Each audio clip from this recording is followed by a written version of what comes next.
He should. Who that guy? Who is that dude right there? Y'all need to go follow and subscribe on that channel right there. Oh, that's Goose Performance. The show is.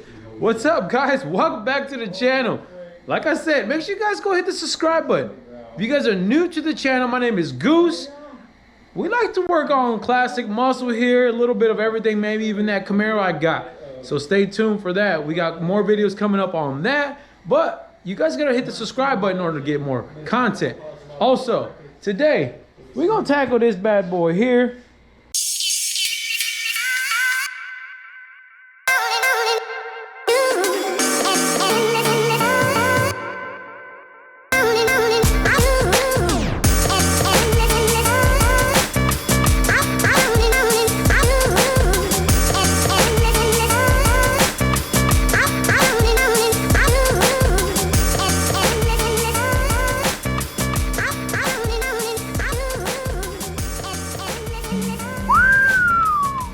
Pero cleaner. Yes, sir. That thing looks good, y'all. Man, that looks good. I always love the SS dashes. They never get old, man. They just look so much better than that OEM stock sweep style 1 cluster here. A lot better. This will be a huge upgrade for them. So what we got to do is we got to get all the old stuff out of that we're going to be reusing and then transfer it on into the new one. The one thing I don't have right now is the vintage air kit. So we don't have the actual control panel that's gonna go here. And then we're gonna have to ask him to see what he wants to do about this radio, because if you guys go look at that one over there, he's got that kind of like aftermarket stereo. So we're gonna see what he wants to do with that. But we do have to do is that we're gonna have to modify his AC vent and then also modify his the back of this guy here, back of the glove box as well. And then also put in his gauges, switches and stuff like that. So we'll do all that. We'll take all the old stuff off of there and then put it in this one and get everything wired in as well, whatever we have to do to kind of get this thing prepped as much as possible, from the old dash to the new dash. So we might as well get started.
this shit right here, boy.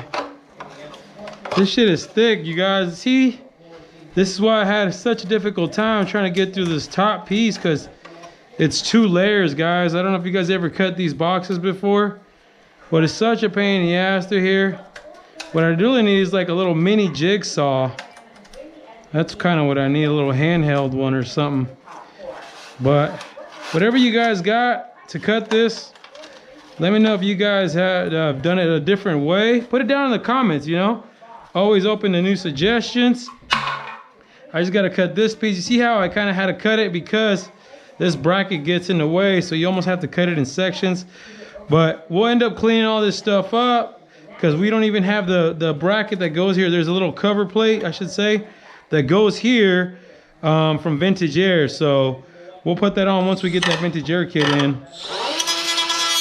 So we're gonna go ahead and give him the cigarette lighter mod again. He already had it on the old dash. We're gonna take a step bit and just basically drill this out until the size we need. Just be careful with this because this thing could bounce around.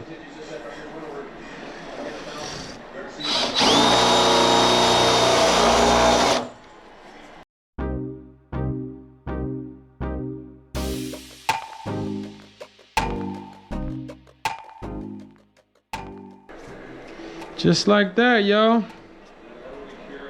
You already had this one in here, so we're just gonna put it back for him. We normally do them anyways, but that looks good.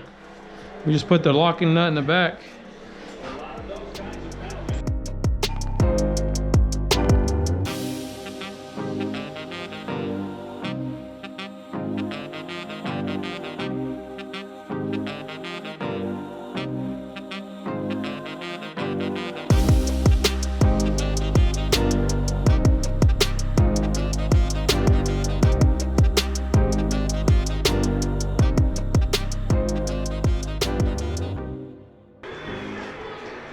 He shoots, he scores. So we got this little air vent cut up because if you guys ever done a vintage air kit, you got to cut that back half of it, and then you have an adapter that comes here, and then it'll go here, and then your vintage ducts will go in here, and it'll go into that stock location. So it'll go something like that.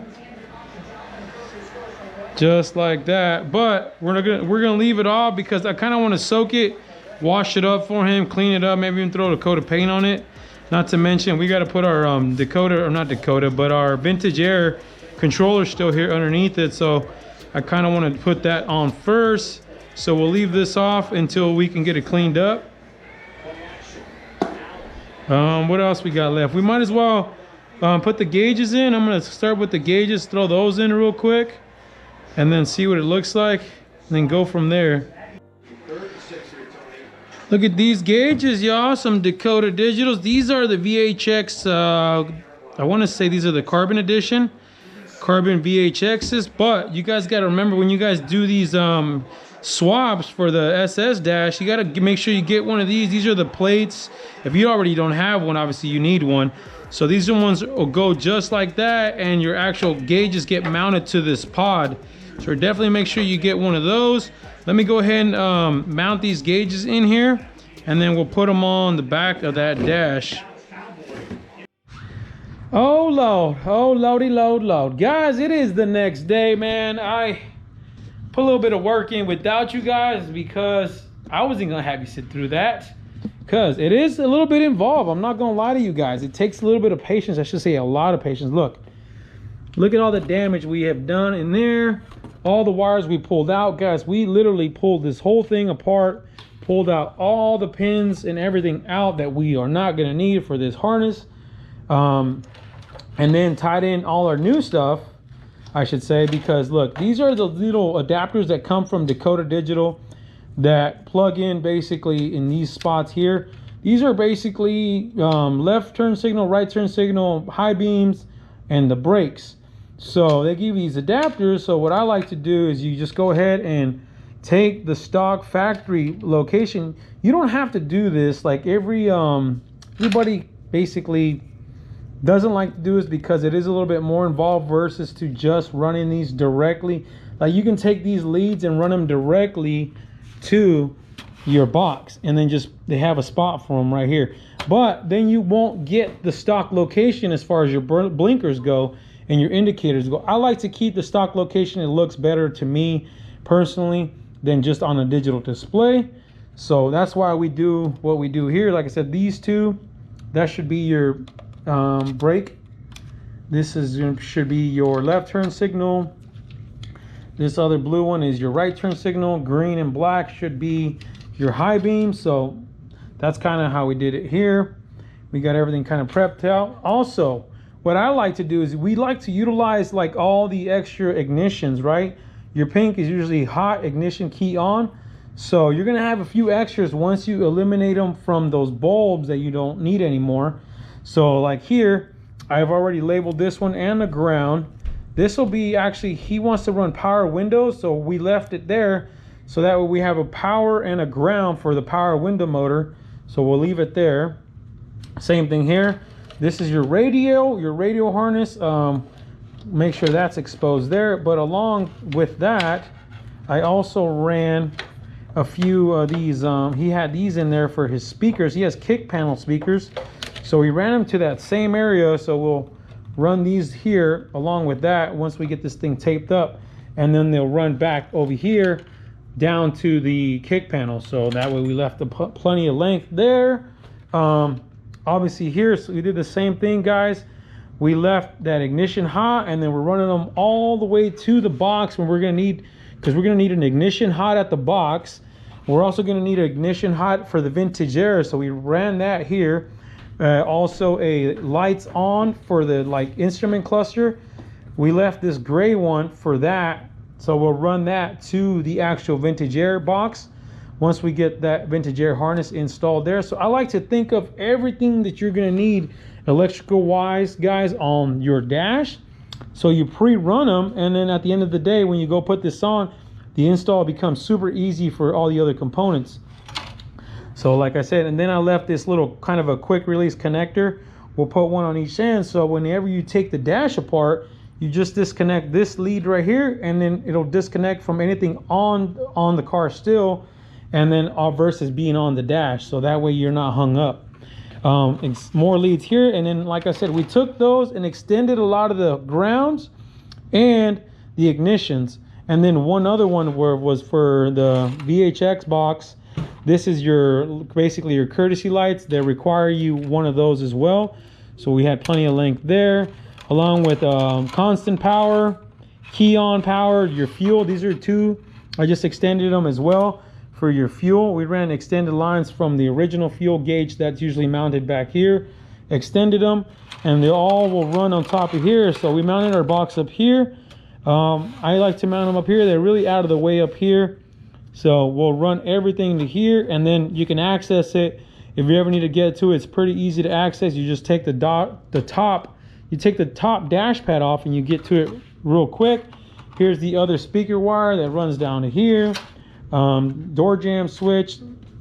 This is a courtesy light one that goes to the top of here, but he needs to get a lamp for that. Obviously, you guys saw we cut the back of this for our vintage air kit. We got to wait on that still. We're still waiting on that vintage air kit. We also extended these as well for that cigarette lighter, aka now that USB charger. So we mounted that. A few other things I did not mention is that you definitely have to take from your old dash. Like you got to take that guy there. That's just the latch for the glove box. You got to take that.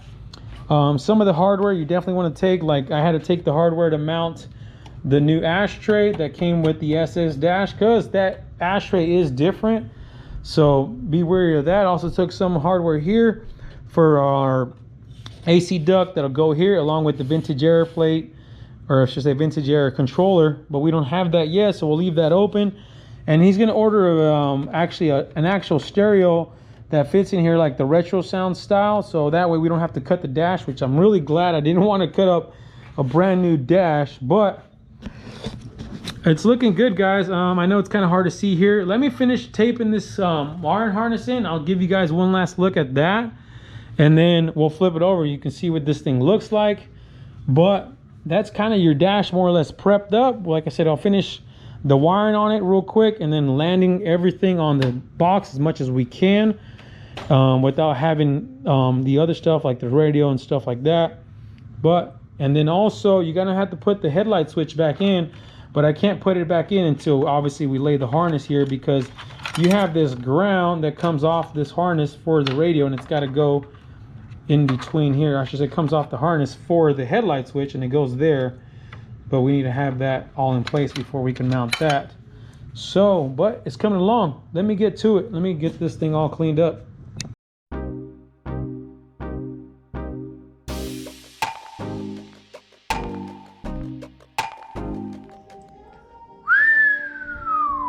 Pero clean, eh? Looks good, y'all. Looking good, though. Oh, yeah. I know, right? You guys want to see the backside. Man, this looks not so good, I would say, probably, huh? With these freaking huge holes here.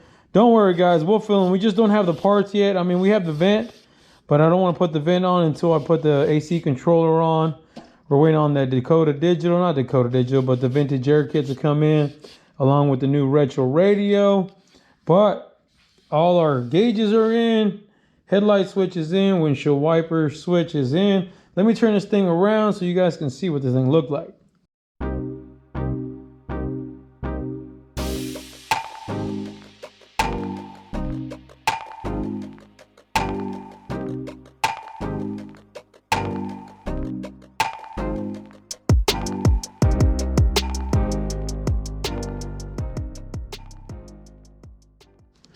Well, yeah, what y'all think? See?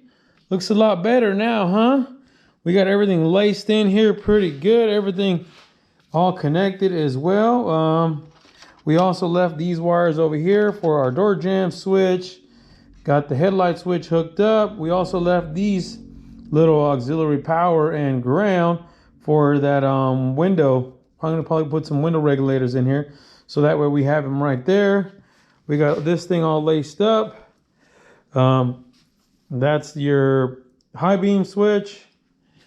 These are all just underneath the steering column, so we'll leave those like that until we can kind of get them landed, because some of them we're going to have to extend, like reverse lights. We're going to have to run an extension all the way down to the floor shifter, because we're putting a floor shifter in it.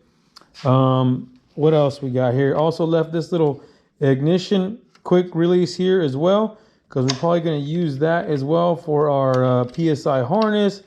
Radio harness is kind of sitting there ready for the radio. Also mounted this switch right here too, guys, for the DAKOTA Digital. I totally forgot about this guy here, honestly, be honest with you guys, or else I would have put it underneath the tape. You guys see how I kind of had to run it alongside it, because I totally forgot about it. So don't forget, if you guys can, try to basically pull out all your electronics that you're going to put in this dash, so that way you don't forget anything like me. But these are all wires that are going to be run to the vintage air kit or that extra powered window. And this guy too, I pre-ran as well, sitting here. This should be plugging into my PSI harness for the LS swap. This is our check engine, so we left that there so we don't have to worry about it once we have this thing mounted up there. I also ran the rest of the wires back here for the speaker, and of course the door jamb switch. And then let me go on the other side of here real quick.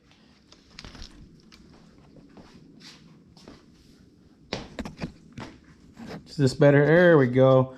So there's our VHX box.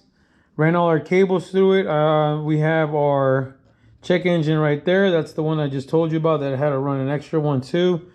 And then obviously there's that switch that I told you I forgot. We had to lace that guy in here. But we got pretty much everything wired in. We shouldn't have to touch this box again. Actually, we will, because we're actually going to be hooking up a BIM module for the gauges and for the LS swap harness, the OBD2 adapter. We're going to be hooking that up, but it's just one plug right here. We'll probably run it right on top of here. We'll see. But we're not going to have to mess with any of this stuff here, because all that stuff, all these wires right here that we're missing, all that stuff will be read off that OBD2 port, so we won't need that. But I like it, y'all. It looks good. Tell me what you guys think. Let's see kind of a better close-up. You guys can see kind of how everything's ran. We also ran this little pigtail because there's usually like a little switch here that goes here for your glove box, but he doesn't have it, so we'll just leave it there.